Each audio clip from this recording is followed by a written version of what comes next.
Jeet Kune Dialogues episode 215. I'm just waiting for my dialogue partner, Gunnar Davis from Warrior University to get here. So I thought I'd go live, and I'm hoping that this internet connection thing that we've been having here in Miami, I'm hoping that everything looks stable right now. I've got a really strong signal, so we shouldn't have any issues whatsoever. So as you guys are logging in, if you'd be kind enough to say where you're logging in from, hit the like button. Feel free to continue doing so throughout the dialogue. If you're catching the simulcast over on the YouTube, please be sure to like, subscribe, and hit the notification bell. If you enjoy my work and you'd like to support the program, please visit jkdrebel.com, click on the Rebel Gear link, and that's where you'll see stuff like this. The JKD Notables coffee mug, also available, t-shirt, long sleeve, short sleeve, and as a hoodie. But of course, the best thing you can do is to share this video and spread the word about the Jeet Kune dialogues. So like I said, let's see who's here. Terry Valor, #1, as usual. Thanks so much, Terry. Tony Labrador is here. Ramon Diaz. All right, good. Okay, all of the usual suspects. John Nasir, hello. Jesus Santiago. All right, okay. All the. So Gunnar and I did a tech test earlier today, so everything should be working fine on his end as well. Just waiting for him to log on, and we'll go live. Let me check and make sure there's no messages from him. And whatever. No, so everything looks good on my end. So while we wait for Gunnar, you guys have been, anybody got anything interesting? Hey, Bo Jackson, Holly Davis is here. Anthony Barreto, that's my boy from Miami. Tim Rediger. All right, cool. So anybody got anything they want to talk about before Gunnar gets here and he takes over the conversation? Charles Loudermilk. Hey, Charles Loudermilk, I think did I ask you this? So there are two Loudermilks whose names I see on Facebook on the I Love Jeet Kune page all the time. There's a Charles Loudermilk and a Timothy Loudermilk, but I'm not sure which one I asked, if they are related to each other. Okay, I think Mr. Davis is here. Don't tell him that we've been talking about him behind his back, right? Oh, what? I'm just, cool. I know, right? I was telling everybody that you're not so technical, so you and you don't know what 6 p.m. Eastern time means. Yeah, not at all, man. Not at all. So you probably just finished another workout session or a private lesson or something, didn't you? How did you know? Yeah, I know how it is. All right, so everybody say hello to Gunnar Davis, who is making his second appearance, I think, on the Jeet Kune Dialogues. He's one of those that I consider to be an inspiring member of the newer, younger generation of JKD guys out there, and he's always got something interesting to say. So, Gunnar Davis, welcome to the Jeet Kune Dialogues. Hey, it's always a great and a pleasure. Hopefully this time I don't feel too. Hey, speaking of, for just today, I grew my hair out because I felt so bad about last time. Okay, so here's the thing. I wasn't sure which you would show up, because I've seen you short hair, no facial hair, short hair, facial hair, long hair, facial hair. I don't think I've seen long hair, no facial hair. Can I be honest with you, Dwight? I have only so much, I think, space in my brain sometimes that I kind of forgot how to learn how to shave growing up. So the shave all comes off, or same thing with hair. Well, hey, when I was growing, nobody taught me how to shave, so I don't know if I have gotten it right ever. Oh, well, for students and I guess. Yeah. Hey, so listen, I want to ask you about something. Okay, So so there's two pictures I want you to take a look at. There's that sure. one, and there is, okay, this one. So this is, do you call it Waco or the WAKO championships, right? The Waco, yes, sir. Waco. Okay. All right. So tell us first about that. What are you doing in these kickboxing competitions? Did you put up a picture? I can't see it or Oh, anything. you don't see it? No. I took it from your Facebook page. It's you front kicking the guy. You're in the red corner. He's in the blue corner. Yes, sir. So I was blessed to be a part of. Well, let me preface this with this wasn't just like a normal kickboxing event. Hmm. Recently, Waco helped urge the Olympic Committee to help kickboxing finally become an Olympic recognized sport. Got it. So this was some of the first events where uh, kickboxing wasn't just for the sake of kickboxing. It's Olympic recognized. Hmm. So what Waco is basically a kickboxing organization that comprises of tatami sports, such as like your point sparring and stuff like that on the mat. Hmm. Uh, Continuous kickboxing all the way up to K1, which allows knees and whatnot. So WACO stands for the World Association of Kickboxing Organizations, if I'm not mistaken. So it's a lot of people. It's an international deal where uh, kickboxers come together and compete, and Hmm. it's no joke. It's not just like your normal run of the mill kind of guys. They're guys that are out there hungry and eating. But yeah, so Waco is what we've been doing. We Right. linked up with them because Clay went to go get a coaching certification underneath them Okay. right after the became Olympic recognized, and that's what enabled him to be able to get Beverly into the fight last year, where she became the national champion. All So right. Waco So kind so of for on. people who don't know who Clay and Beverly are, go ahead and tell and fill them Oh, in on that. well, you know, me and you, we're personal. We know each other Yeah, but I got to take care of my public. for sure. So Clay is my first and foremost my original and my current teacher, Sifu Clay. He became a Sifu underneath Sifu Singh. Uh, my years have been messed up since this whole pandemic thing. So maybe it was 3 years ago, maybe it was 5 years ago. But he became a Sifu underneath him. Clay's who I've been training with for crap, since about 2008. So for pretty close to 15 years. Okay. Beverly Procka, who is his wife, is also a training partner of mine. I learn a lot from her. So Clay and Beverly are the forerunners of our gym, Warrior University. That's who I'm referring to. I live Jeet Kune people out there. Right. And so everybody's on the same page now. Now, since you mentioned Warrior University, so the next picture is, you still can't see them, right? No. No? Okay. So it's you on one knee with one of your JKD kid fighters, Yeah. right? And he's in headgear and what have you. So it must have been. So I gather from your Facebook page, the JKD kids from Warrior University, they do a lot of tournaments, huh? We try and keep them busy, man. Ever since we did this years ago, like they want to fight, Yeah, we find for them. yeah.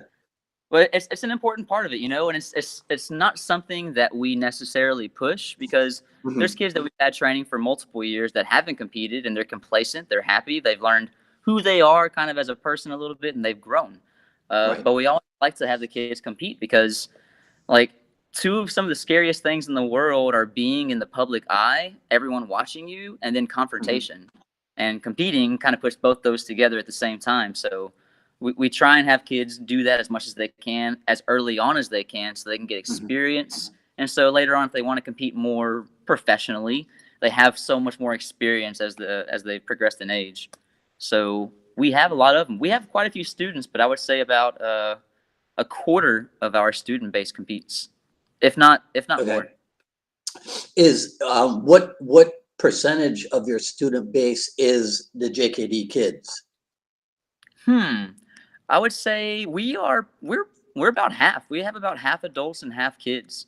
Okay. Uh, Especially with our we just moved into a new facility where like it's like the town square, so people are coming by and people Oh, are seeing nice. competing and stuff like that. So people are like, "Hey, what's this Warrior Right. University in town?" Hmm. But can I speak about that picture that you just discussed real quick about Yeah, the sure. With the little kid? yes. Yeah. So Uh-huh. one of my favorite memories and recent memory. His name's Jeremy. He's kind of a newer kid, but he's one of those kids that have that tiger and ferociousness in him. But so nice. Like he comes in early, 30 minutes early every day, helps me with the little kids classes without me even having to ask him. But so in that photo, you see him kind of like there's a scowl and he's a little bit upset. And he got like cheap shotted essentially. Hmm. And before that, uh, he was getting really upset. He went back out and got cheap shotted again. Just it happens, whenever you compete. And before he came over to me, the ref broke him up. I saw him gather himself. I saw he was about to cry, but he gathered himself. He took a breath. He did like a cleansing breath as well. And I saw that he came over to me eventually, but he took care of himself. Like Hmm. he self-regulated his whole entire being and calmed himself down. And I'm like, shit, man. Like those are the things that make me happy because obviously I'm there in his corner, but he was Right. in his own corner for a second and beat himself. And that's a very, very magical photo to me. I just wanted to mention that because you kind of brought that up. But Yeah. I love the Hey, fact that some of these kids are doing their own thing. are you in charge of the kids program? No, no, not at all. So, I'm totally involved in it. I Right. help lay out like how things are presented, but it's all me, Clay, and Bev, Three Musketeers. Oh, and we have a new coach on our staff as well, Coach Jess. She's the one of the women that actually won the national championship a couple months ago in Hmm. Waco in Nashville. All right. Sweet. Okay. So they don't make you do all the work, huh? I still do. So so like not at all, but Okay. there is like a joke between us all because like Clay is this very serious and sometimes foreboding figure that hovers across the mats in front of these 4 and 5 year olds, and they're like, "Who is this person?" And so he's kind of a Hmm. scary thing, and he's like, "I'll let you kind of play with the kids and get them good, like the really young ones." But no, Clay is super involved in all of our programs. He's the one that basically heads and like gets our fight team ready. He's Yeah. the reason we got there. He got the coach's certification to help us out with that. So I take a lot of photos and I'm in there a lot with the young kids, but they're totally involved too. Okay. Who works the front desk? You too? Or So it's right now we have Jess there. Uh, okay. she handles a lot of our new clients coming in, paperwork and stuff like that. Before her, it was kind of just whoever is available at that time between me and Bev. And we've made it work for like a decade, but even having Right. one more person on your team for anyone that's out there who's like having some difficulties, like just having another person on your team helps take off a lot of load and can really increase like how you can expand your business and whatnot. Yeah. Well, I actually was interested in talking to you about that because you guys obviously have a successful thing going there, and we know that Clay started it all. But wait, refresh my memory. Didn't you guys come out of like literally out of a field where people used to get together and fight or something? Oh yeah, so me and Clay didn't know each other in high school. Thank God. I came after he graduated before I got there.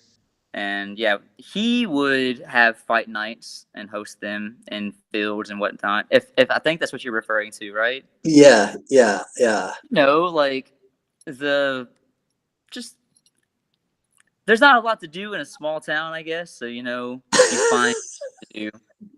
And Clay at that time, I think whenever he was doing it, he was training pretty frequently, and so good old boys down here like to drink and like to have a little fun. So I ended up doing the same thing as well, Right. just not at the same time. We didn't do it yet, but we did the same thing.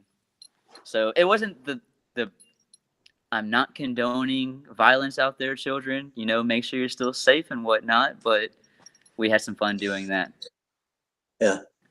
But that's not necessarily So how the whole thing started per se. right, yeah. But so the business part of it, because I'm always intrigued by Jeet Kune people who are able to make a successful go of it, because Don't you that's mean not the McDojos? majority.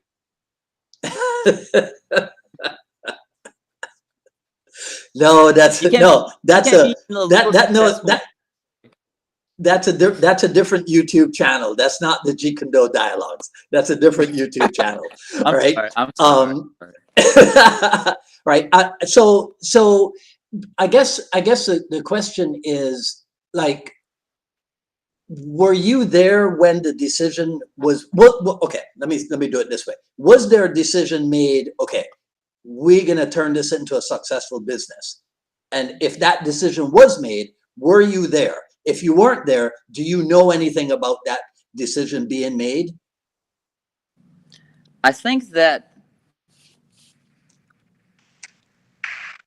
to be honest, there's always been a drive to become more successful. So I don't think it was really just a one turning moment. It was a progression of uh, learning from mistakes, doing better on the back ends of things, just finding sometimes even the little things to make success. So Right. making changes and making, okay, so essentially, even before I was around, Clay was doing stuff in his garage. He decided, okay, well, I'm already kind of training some people and beating up on them to get a little bit better. Let me see if I can kind of make a go at this. And he became more successful by moving into a new facility. We started getting too many people in our facility, so we decided, okay, the next successful step is to get another one, or to change up the curriculum, or to have a system whenever someone comes in to have them like automatically, okay, here's what you're learning, here's the cost, just to be as efficient as possible, and trying to find other successful people and looking at their business models, being like, okay, like what's working from them, kind of Jeet Kune other successful people and just trying to figure out what works. It's really been Yeah. one specific event, but it's been we've had a lot of continuity with success. And like, okay, here, all right, let's do a little something. Very rarely have we had moments where we're coming down. This just always been slow but steady. But Right. recently, slow and steady has been paying off in the sense of just we have a lot more things figured out from a lot of trial and error. Mhm. Yeah, well, I mean, that's a lot of times that's the best way to learn, you know. So you're full time at Warriors University, right? Sure. The last job that I had was actually with uh, Clay's father as a ranch hand, essentially, as a roughing it out there, doing some stuff like that. And that would be probably my turning point of like, all right, what am I doing? What are my strengths? What is my nature? Am I fighting my nature? Am I doing things that are going to help me out? Or me? And I was like, all right, let's go ahead and do this thing fully. And that was probably up Hmm. 7, 8 years ago. Okay. Um, Basically, so it kind of wasn't. live in this general. Wait, hang on a second. All right, no, you broke up there for a second. I'm here. Okay. All right. So it wasn't necessarily the dream, but would you say you're living the dream? Man, Dwight, if I was doing any better, I was dreaming. It's funny you say it's something I say to people very. They're like, well, "How you doing?" When I'll reply with that. If I was doing any better, I swear I was dreaming. That's kind Uh, of my mentality to kind of look out. So, yeah, I would definitely. Isn't the dream that I had sought out, but it's been a dream come true regardless. If that makes sense. right. Right. Yeah. No, I mean, it shows, because I think every picture of you that I've seen looks like you're having a great time. You know, so Like, that's one of the things that made me ask you the question. What so based on that, right? You know the Bruce Lee interview where he says to Pierre Burton, it's something like everything that I am, everything that I have achieved has come out of martial art. As an You know that? actor, as a Yeah, as a human being, all these I have yeah, learned in martial art. I right. love that interview because it was Okay. like he was interviewing Pierre for a second. Yeah. So, all right. So my question was, do you identify somewhat with that statement? But 100%. Everything that I am, the way I speak right now, the way I interact with people, it stems from that 100%. Mm-hmm. Uh, and I feel even before martial arts, I've always been an avid fan of it, be it through anime or cartoons. I always had this Mm-hmm. affinity with the humility and the way that a martial artist or a superhero would hold themselves. And then Right. I got into it miraculously. It probably would have happened eventually anyway, and then I was like, oh wow. And so yeah, whenever I used to speak to people, I would have the word stuttering, or I would lose track of what I'm trying to say, or I would get so embarrassed, or and now like being in front of all these people, number one, just on the very low end, public speaking has become crazier. But besides that, martial arts has brought me on a journey to kind of find out who I really am. It's not like the only path to kind of figure out who you are, but it's been mine. And so every part of Mm-hmm. my being is I give in respect and gratitude to the martial arts. Yeah. So this is why I coined the term that ultimately Jeet Kune is something you become. You know, like other people talk about, yeah, I take martial arts, or I practice martial arts, or I do martial arts, or whatever. Yeah, well, in JKD, all of that is true, but JKD is something that ultimately you become. Does that make sense? For sure. It's you're transitioning, or it's just you're metamorphosizing. You're turning into something else, or I guess Yeah. since you're always in a state of becoming. Yeah. You know, I mean, because I don't know anybody who can become karate. You know, I don't see it. Maybe one day I'll have a conversation with somebody who feels that way about it. Um, did you didn't study business, or what was your best subject in school? Well, Recess. no, I was always the little chubby kid in the corner drawing stuff. Um, Oh yeah. yeah, that was me. But to be honest, my experience with business has just been like straight out the gate with the school. I didn't go to school for it or Right. anything like that. Clay went to school for business and A&M, but I went to college for like a year and was like, not really my thing. So all of my Mhm. experience has been hands-on, and it's not Yeah. probably the preferred way, but it's a way that it worked for me. I'll ask him next time that he's on the program, but I'll ask you before I ask him. Do you know if he actually uses anything in running his business that he learned in school for business? Hmm. That'd be a good question to ask him. I would imagine as a Clay has a monkey brain in the sense that he's always trying to grasp at new things and learn new Yeah. things. So there's always amendments and changes that are happening, but I'm still sure there's some core things he picked up that he still uses. I would imagine, like Mhm. like core things that before I even did martial arts that I still use today. So that'd be a good thing Yeah. for him. Tune in next time, Yeah. and you can do IL. Right. Well, oh yeah. Yeah. Oh yeah. I'm not done with Warriors University by a long shot. Not at all. Not at all. What I want to talk about the Waco Waco whatever about the fighting and what have you. What? Because I'm sure you saw the big brouhaha that we had the other day on the I Love Jeet Kune page about right lead versus left lead and what have you.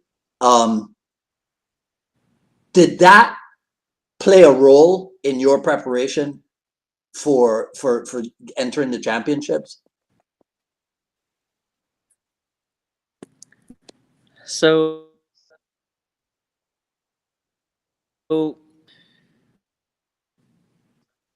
one of my teachers always, can you still see me? Yeah, yeah. You're coming in and out though. You need to sit in one spot. All right. Let me stay absolutely still. There you go. Okay. So one of my teachers always tells me you have to be able to plan to change. And it can kind of seem like an oxymoron in a sense, but I did a lot of stuff to plan and to prepare for 3 months hardcore. Mhm.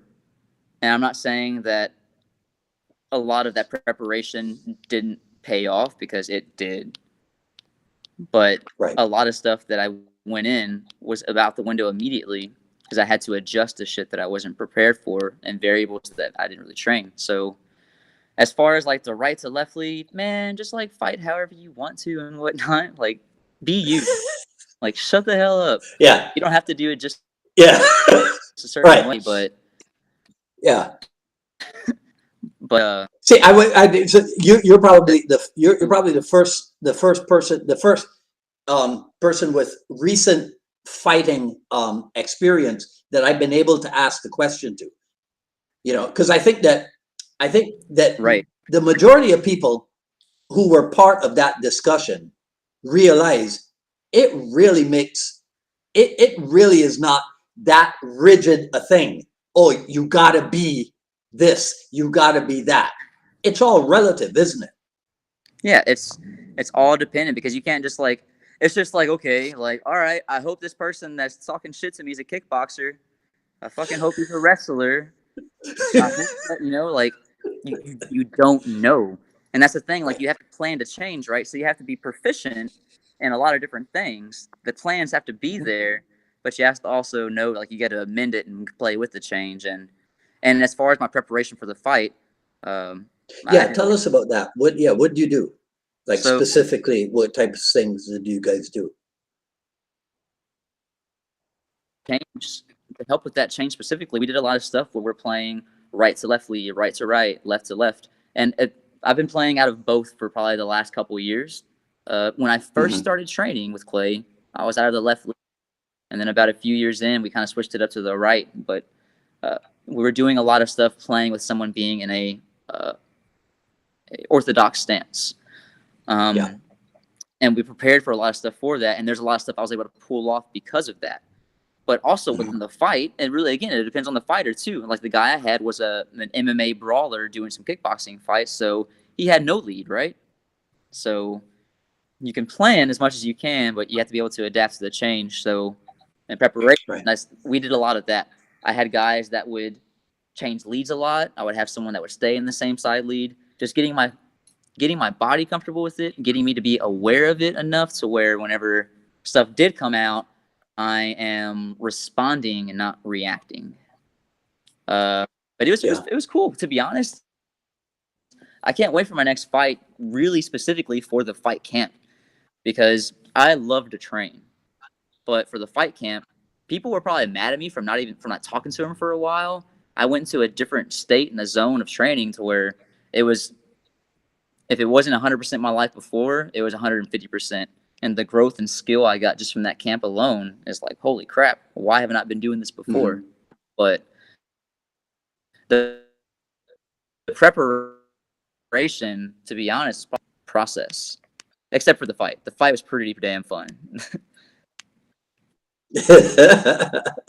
Yeah. Was it elimination stuff? Like, did you fight more than once that evening, or was it just one thing?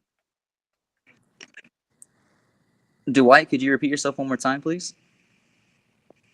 No, I was wondering what the setup of the competition was. Did you fight more than once, or did you just have like one guy assigned to I you, had and you guys had one match? there was a open bracket. There was about 7 or 8 guys in my division, so I would have had to compete probably all 3 days of the competition. I lost to decision in my first fight, so I wasn't able to go on per se. So it was a bracketed division. If they only have one person for you, then it's just kind of you. So it's really who gets signed up. But Waco's really, really good at getting you matchups. You're never, very rarely going with someone in another weight class and whatnot. They always have Right. something for you. Right.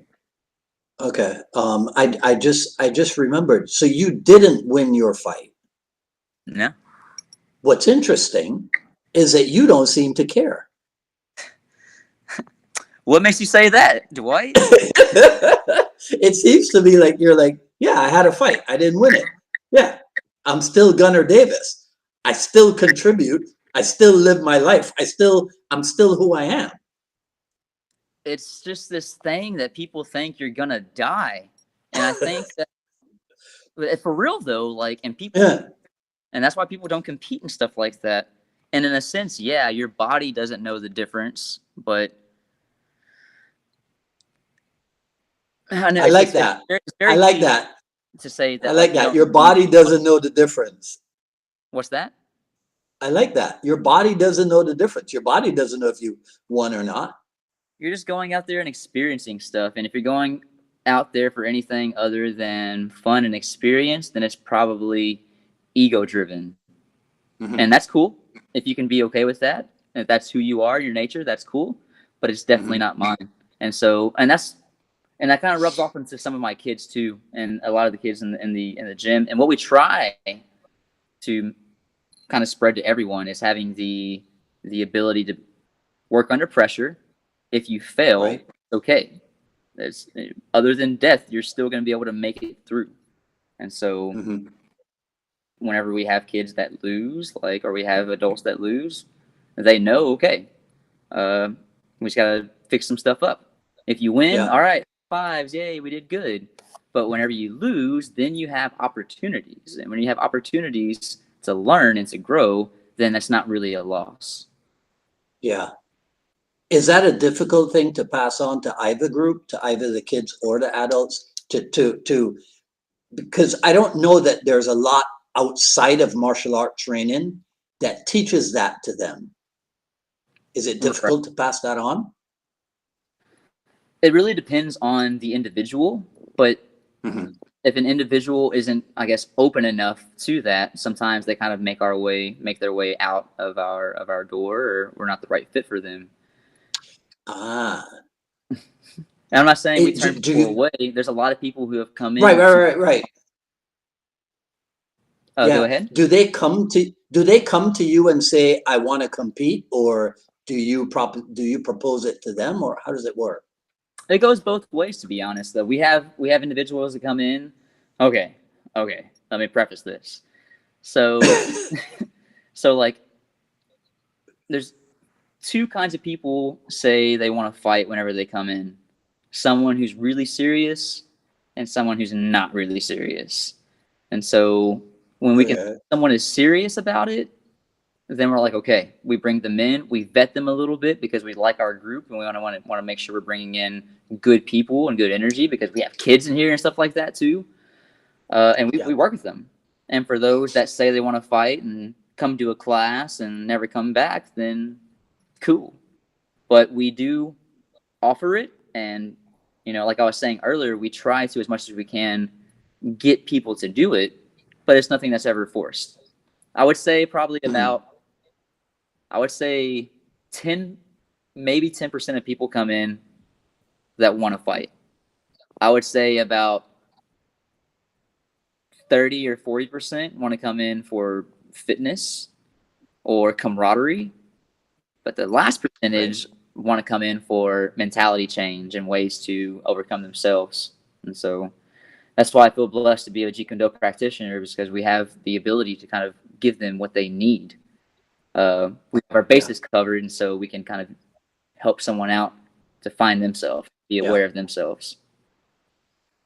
I think every martial art group will say that they cover all those bases, like the physical, the mental, the psychological, and what have you. What would you say there's a unique aspect to Jeet Kune Do and in that in the delivery of that? Hey, I'm man. guinea pigging you here. Hey, we only have 2 arms and 2 legs. There's only so many different ways we can do, right? And there's ways to the top of the mountain. So I think that a lot of us do similar things. The practice in which we do it may be a little different, but the goal is usually the same. And karate, I'm sure they want to be strong. They want to have good mental fortitude, but they also want to be peaceful Right. enough that they're not an asshole and throwing a fit after losing a match or something. Yeah. I believe that although it may be a different, I guess, tactic to get to the end goal, the strategy is still the same in the sense that we're all trying to be stronger up here, we're trying to be stronger here, and we're trying to be stronger here. Right.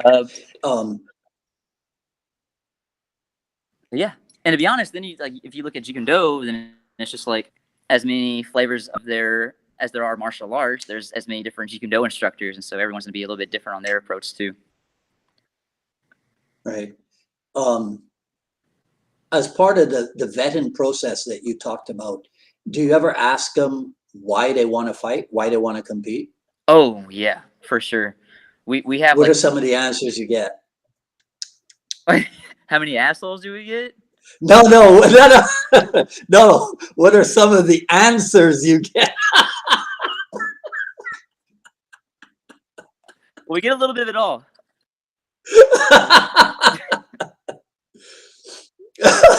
Part of it. It's part of it.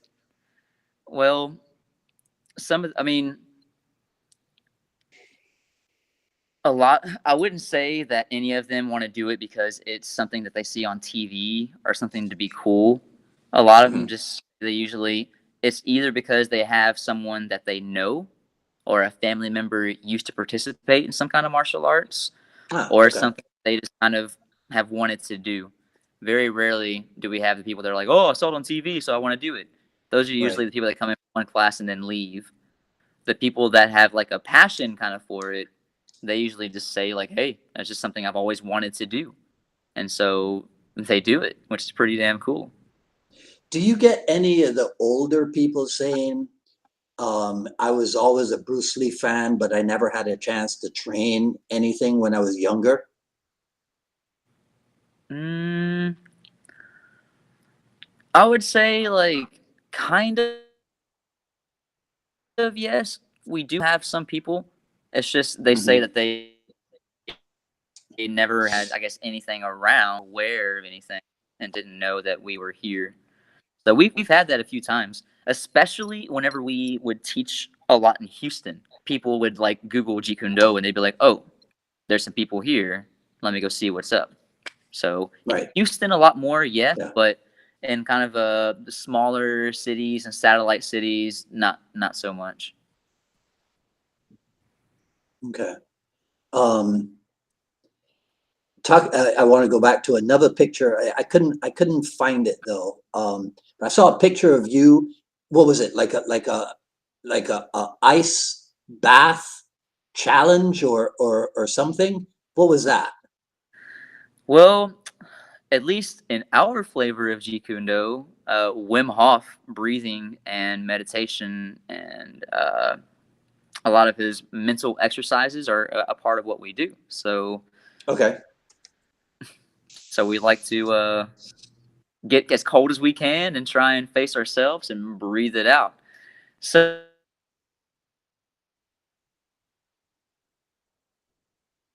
for dude, we're not Kreese. We're not really Miyagi. We're more like Johnny Lawrence and Cobra Kai. So like, there's some good lessons happening, but we kind of like to do Uh, stuff for our own laugh too. So before the Wako fight, I like to do it all the time, but we made anyone that was fighting getting the ice.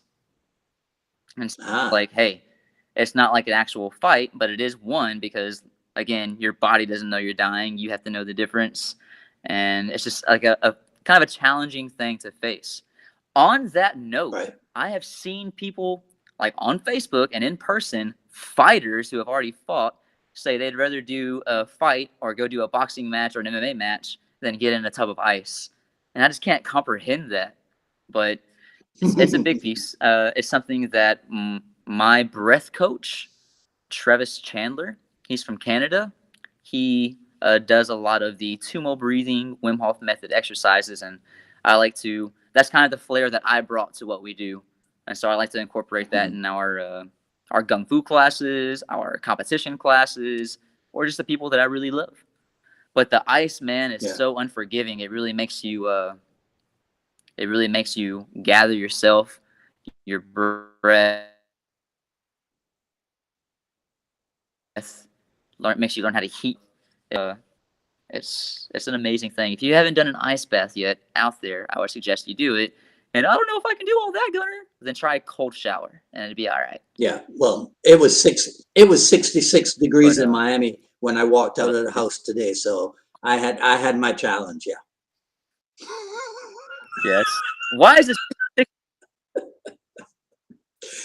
Huh? degrees in my? Yeah, I mean, So why is it 6 I degrees in knew I knew that the weather was going to change because of the direction that the airplanes were in yesterday. So I knew something was up. And then it rained. It rained overnight, and yeah, and it was 66 degrees in Hey, so March, at my the end of Florida, March.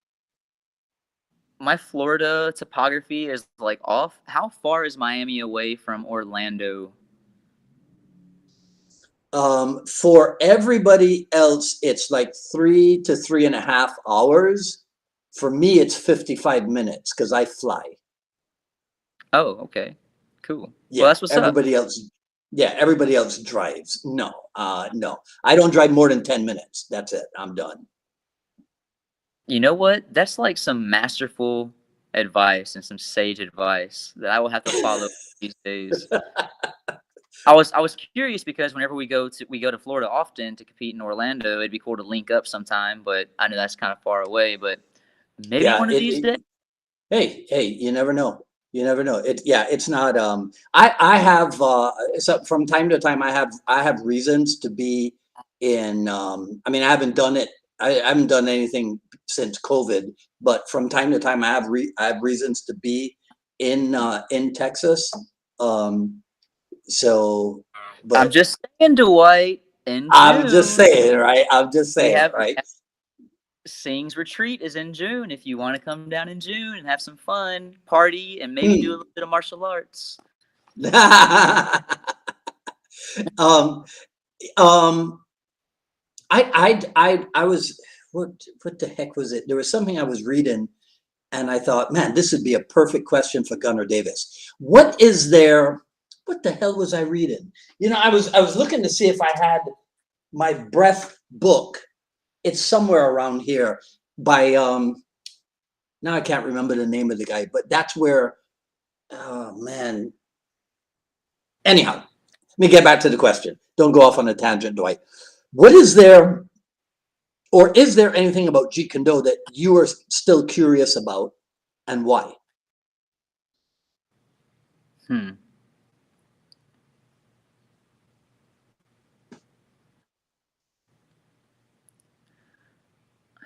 I guess the curiosity would really lie in like I guess it depends what you mean, like Jeet Kune Do as an art itself, or me participating in Jeet Kune Do. It can be, any aspect of it. I would have to say, well, let me start off with the second one. Uh, Jeet Kune Do is a blessed art in the sense that I guess, well, like with many martial arts, there's no top, but at least in Mhm. our flavor, like we have all of the ground stuff that we have to do. So I'm just one of my favorite things. I know I'm gonna sound like a nerd, man, but whatever. Uh, I like to see myself as this older person who's been training martial arts forever, and I want to know where his skill is at. where how far it's going to go. I, I'm curious to be. I'm curious to see the martial arts that I'll be like whenever I'm 60. So I guess in that sense, I'm just curious of how, where, and what I'm going to grow in. Because even I don't know, man. Right now, I really love Brazilian Jiu Jitsu, but you just competed in kickboxing, Gunnar. That's just how my brain kind of works. And so there's so many interests lying everywhere that I have unlimited resources and fortunately some of the most amazing teachers to draw from to be able to keep growing. So my curiosity lies in I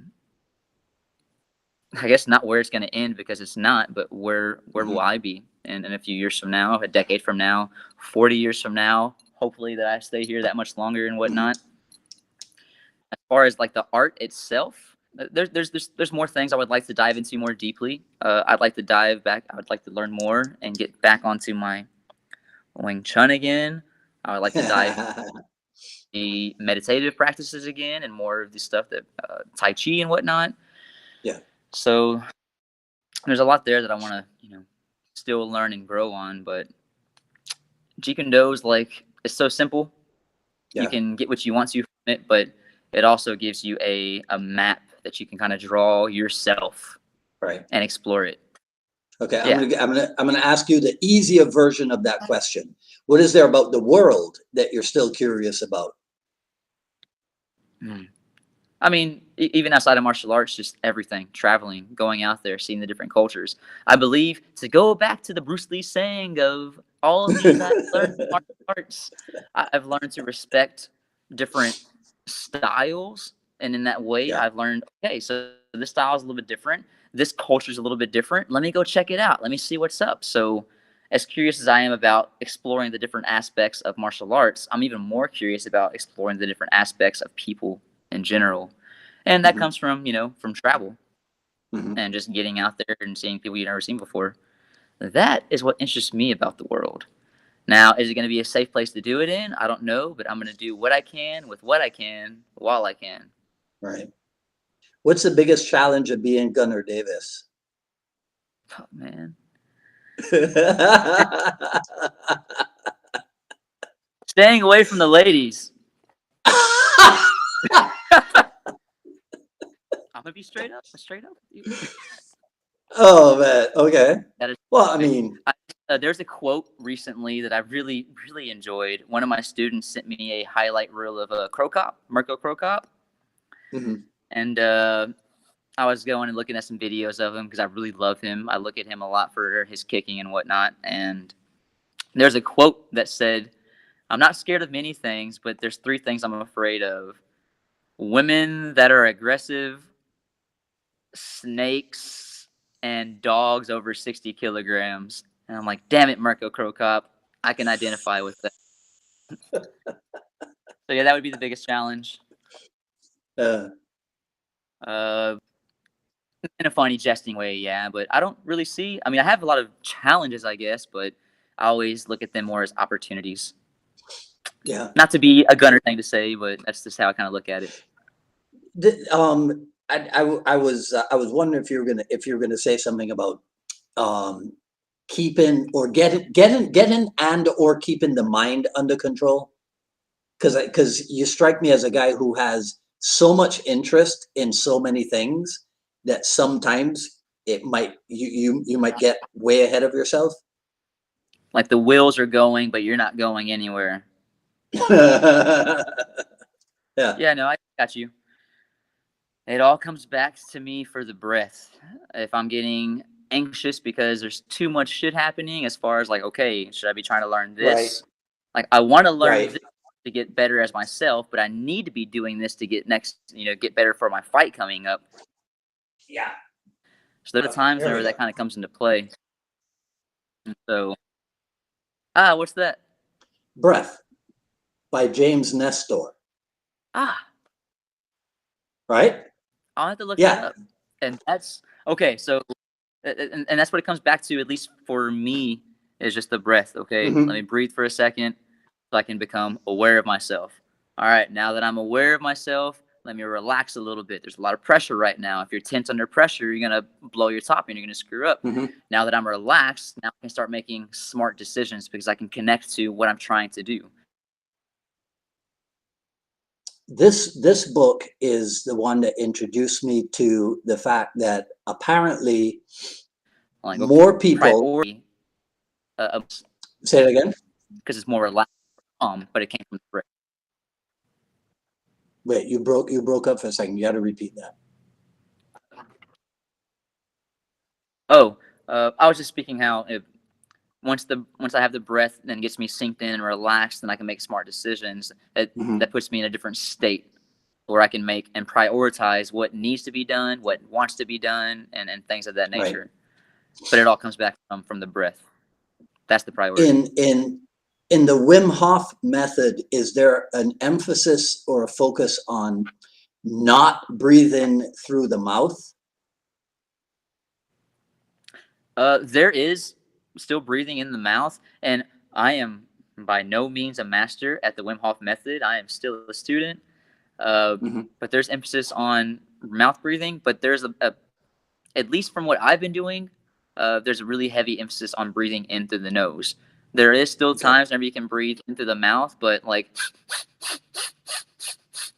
there's a heavy emphasis on bringing it in. And sometimes you're trying to breathe in through the nose and then out through the nose. That gets some heat happening. Or sometimes you're trying to breathe out through the mouth to help relax more. So just like any given range, it really depends on what you're doing. Are you trying to relax? Are you trying to amp yourself up? Or are you trying to calm down? It really depends. But to answer your question, in my knowledge right now, there's a lot of emphasis on inhaling through the nose. What about body positions? So for example, I like to do stuff to increase I do a lot of diaphragmatic exercises, and a lot of it has to do with taking a certain amount of air in the lungs and exhaling a certain amount. When I'm really trying to push myself, for example, if I'm trying to see how I will lay in a complete supine position where I am totally comfortable and laying down. There's no tension on my body. So since there's no tension on my body, I'm relaxed. Since I'm more relaxed, I can hold my breath for longer. And then sometimes I'll do it while I'm sitting down. I don't think there's really a preferred or a specific position you have to be in to do the breathing exercises per se. But the ones that I play with, at least, are just laying down and sitting. But I assume that you can do them, and I do myself, do them from all different kinds of positions. Standing, sitting, kneeling, laying down. But whenever I'm really trying to push myself as far as trying to like get some goals, I'll lay down so I'm totally relaxed. Yeah. Now you mentioned goals. I'm trying to think. Do you guys have a sign at Warrior University that says, is it train hard, dream big? Is that it?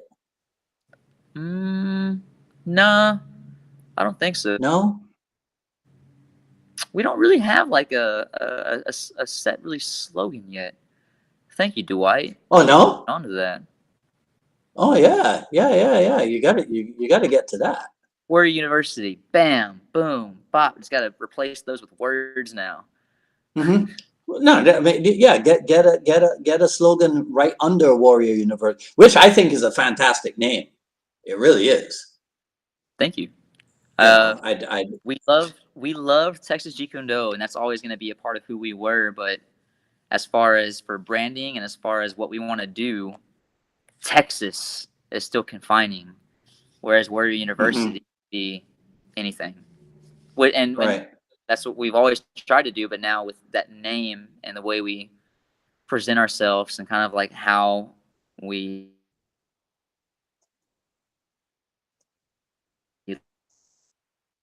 layout changed everything.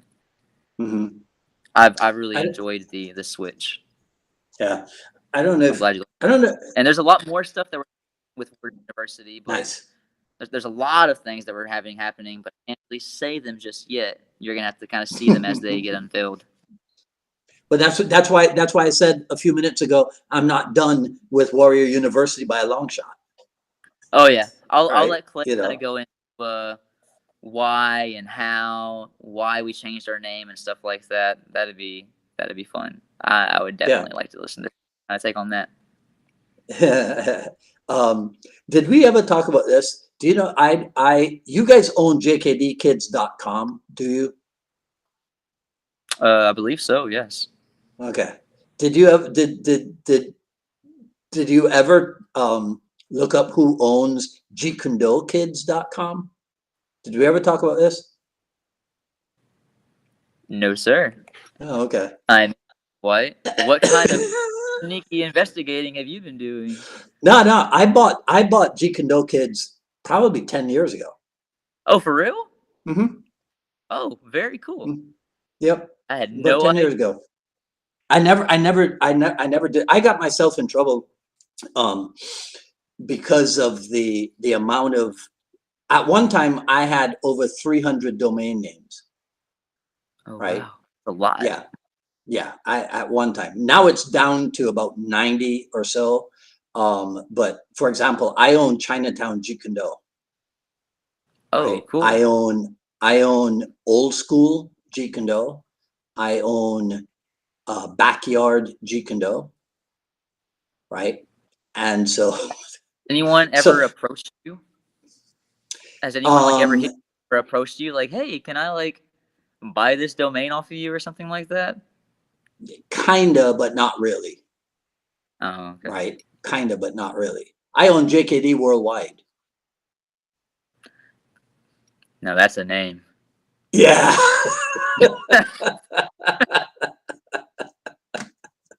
So what are you Right. doing with them?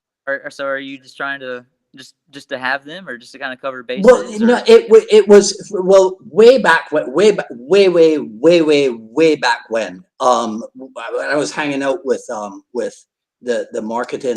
marketing guys, and we would just brainstorm on website domains and what have you, and which would be good ones to have. And you know, at one point there was an intention. I mean, it would never have happened, but at one point there was an intention to have a web page for each of them.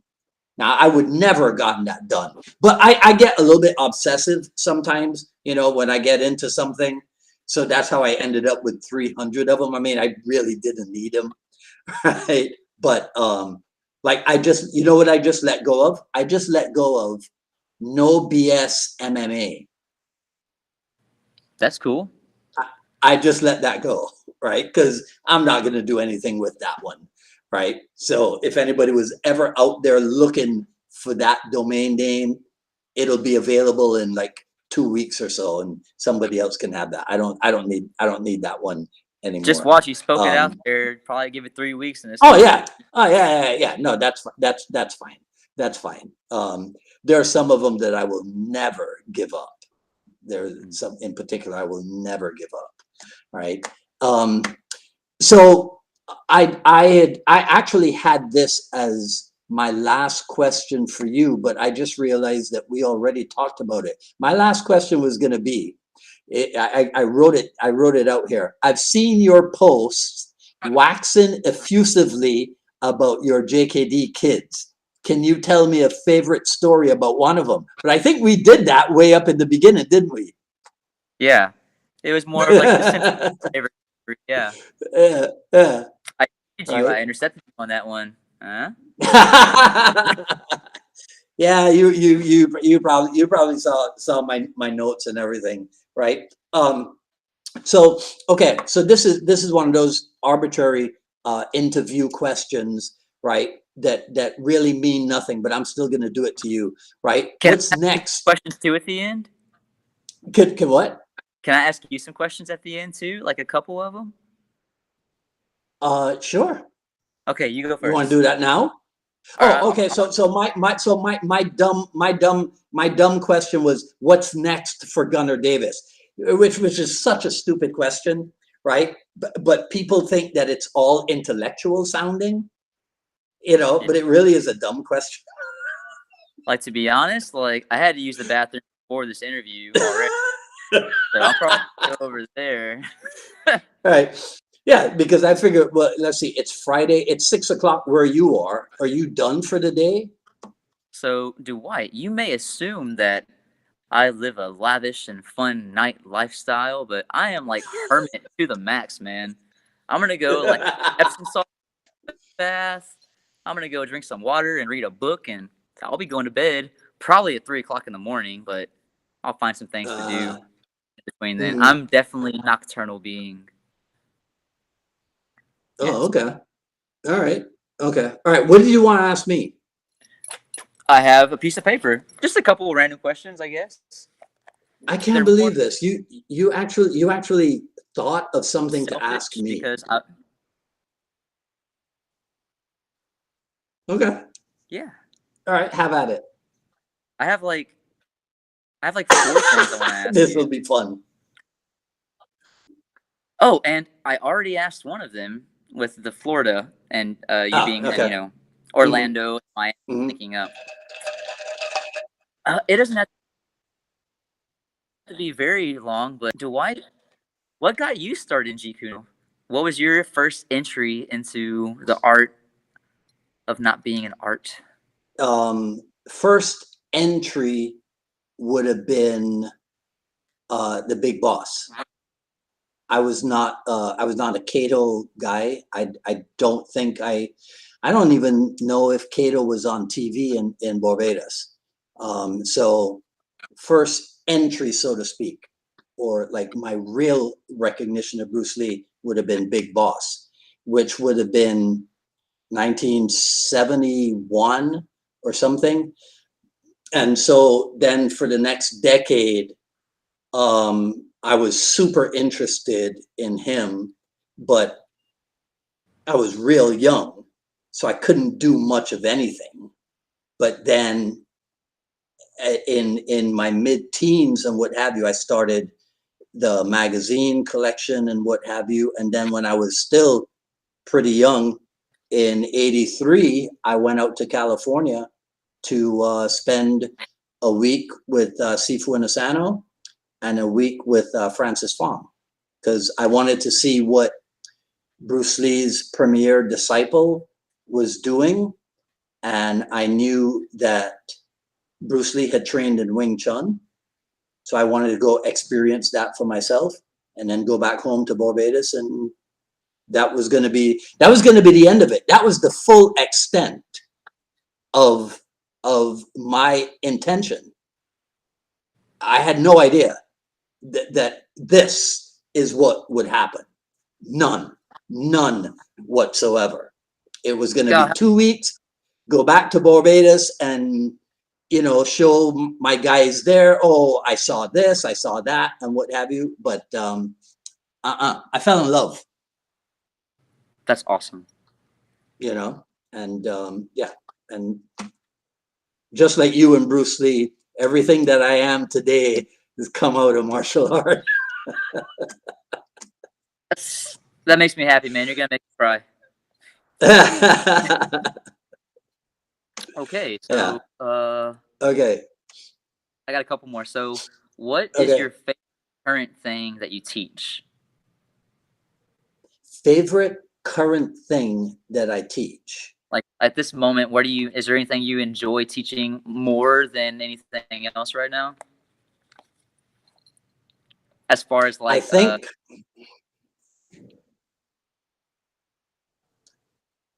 I think the most enjoyable thing, because this probably happens every week, is exposing people to the commonality behind all the things that we do. So literally last night, twice a month on Thursdays, we turn the entire class into a Muay Thai class, right? And so in some of the stuff that we were doing last night, people were looking at it and they were going, oh, well, that's just like when we bridge in the Wing Chun, or that's similar to the bent arm insertion in the Filipino empty hands. I was like, yeah, yeah. right? Yeah. Because that's what a lot of people, you know, the detractors, the ones who have disparaging things to say about the way we seek commonality, you know, the way we try to find the connecting thread between things, as opposed to, well, I don't know what their approach is. They will never understand that. They will never understand that it's like, if you learn the word, if you speak English primarily, and you learn the Spanish word for something and the French word for something, and then the French word you learn, and then I'll make it here for Miami. There's a guy on the YouTube that I follow, and he just moved to Miami, and he said one of the things he loves about Miami is that you can hang out for 15 minutes and hear 87 different languages. Right? That's what he said, and I know exactly what he's talking about.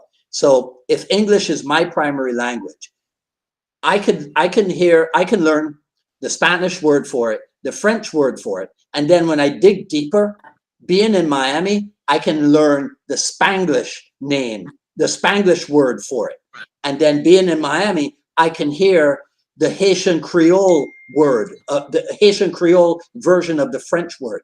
To me, that enriches my understanding of language, enriches my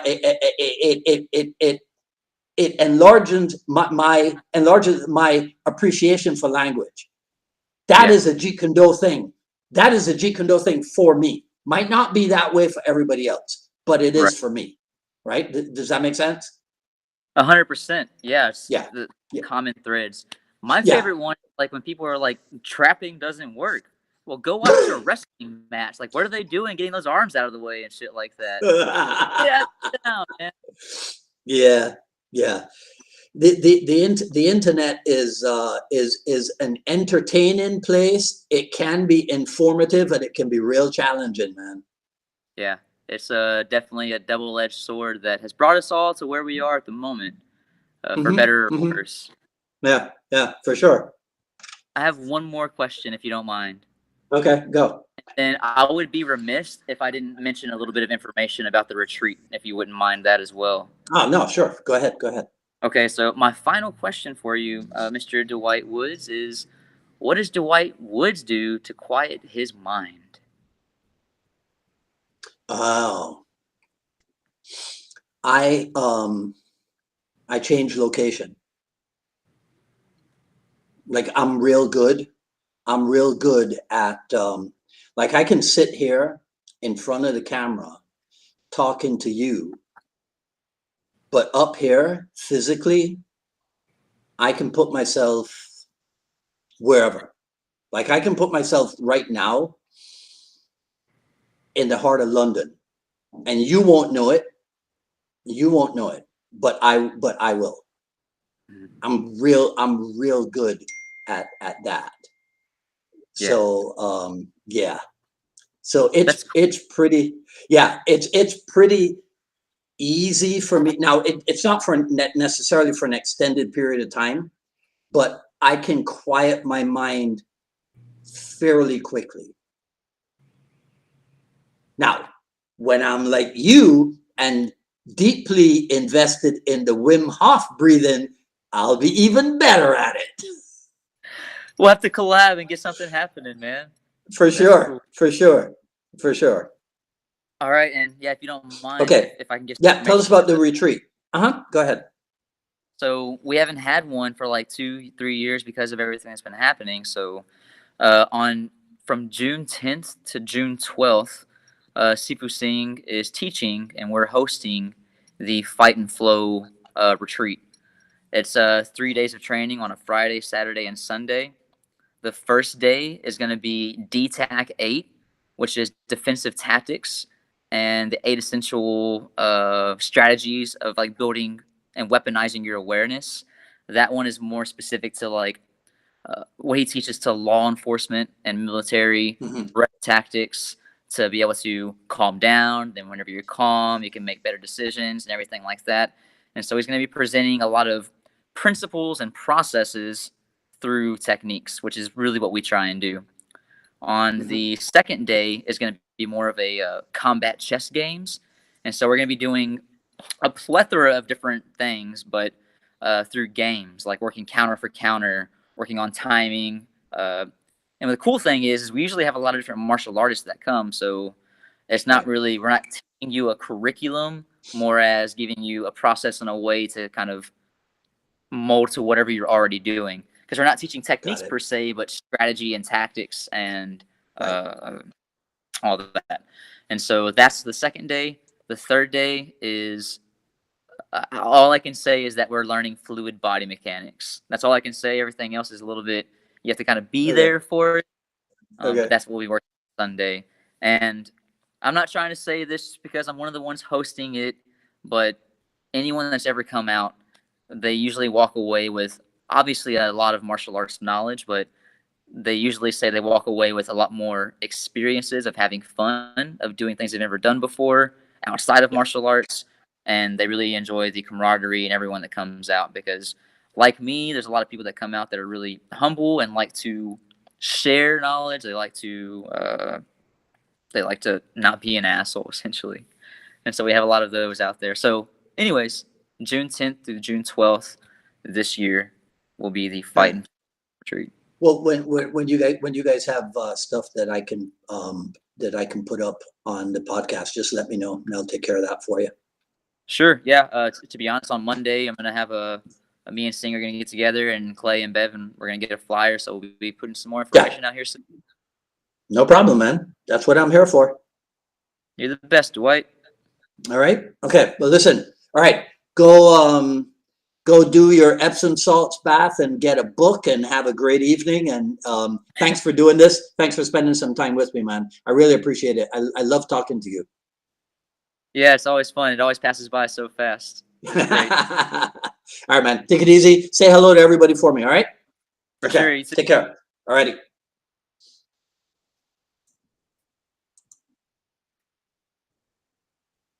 All right. So that was Gunnar Davis of Warrior University and Texas Jeet Kune. That'd be the best place to contact him, right? Look up Warriors University on Facebook, right? So that's it. Feel free, share, like, comment. I'll ask Gunnar to go through the comments, and if there's anything he needs to answer or anything I need to answer, I'll review all that. Follow me on Twitter at Dwight Woods and on Instagram at Dwight D Woods. Do I have it here? I don't even know if I have it. I probably don't. Okay.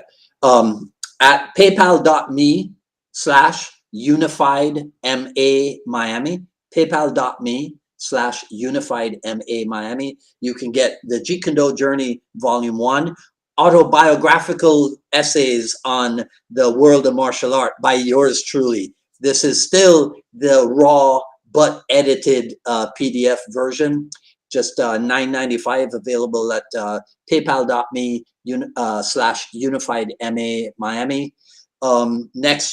Not Friday. I'm actually going to get next Friday off. The dudette will be very happy. But next Saturday at 6 p.m., Jeet Kune Dialogues episode with Ryan Teal of MKG Martial Arts. So everybody set your clocks. Not next Friday, but next Saturday at 6 p.m. And I think that's it. Yeah, I think I told you everything. All right, so I'll see some of you next Saturday. If hopefully before that, I'll see you when we do the I Love Jeet Kune broadcast on Wednesday. Until then, this is Dwight Woods, the Jeet Kune Rebel, signing off. You guys have a great weekend. I think it'll warm up here in Miami substantially by tomorrow. All right, stay safe. Talk soon.